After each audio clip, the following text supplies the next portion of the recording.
प्रेम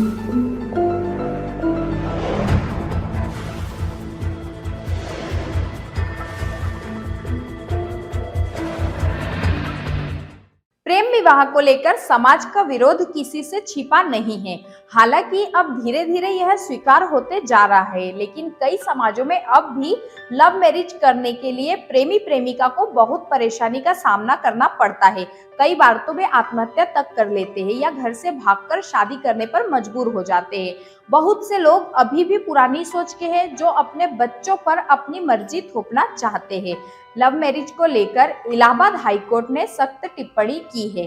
court ने प्रेम विवाह के खिलाफ जाने वालों पर नाराजगी व्यक्त की है। दरअसल मामला यह था कि लड़की के घर वालों ने प्रेम विवाह करने को लेकर लड़के के खिलाफ एफआईआर दर्ज करा दी। अदालत ने इसे समाज का काला चेहरा बताया है। कोर्ट का कहना था कि अगर लव मैरिज करके पति पत्नी खुश है तो उसमें बाधा डालना सही नहीं है। कोर्ट ने केस को रद्द कर दिया।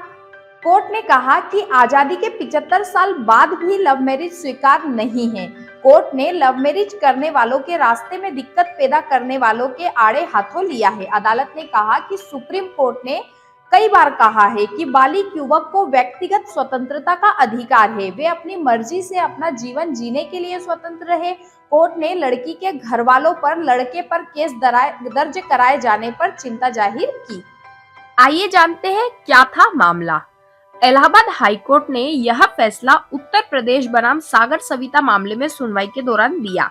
जस्टिस प्रशांत कुमार की पीठ ने कहा कि हमें गहरी पीड़ा हुई। समाज का खौफ इस कदर व्याप्त है कि आजादी के 75 साल बाद भी हम ऐसे मामले लड़ रहे हैं। इस तरह के केस को चलाने का कोई औचित्य ही नहीं है। इस तरह के सामाजिक खतरे की जड़ें गहरी है, जो कि एक अफसोस की बात है। और कोर्ट ने इस केस को खारिज कर दिया। जालौन के नदी गांव थाने में दर्ज लेकर एफआईआर कराई गई थी।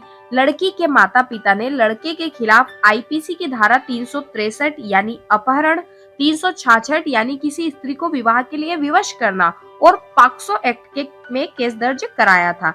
इस केस को खारिज करने के लिए याचिकाकर्ता हाईकोर्ट पहुंचा।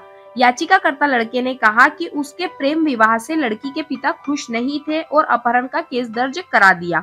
लड़की के घर वालों ने साल 2022 में यह केस दर्ज कराया था। कोर्ट ने कहा कि वे दोनों खुश हैं और उनका बच्चा भी है, तो शादी को स्वीकार करने में कोई दिक्कत नहीं है।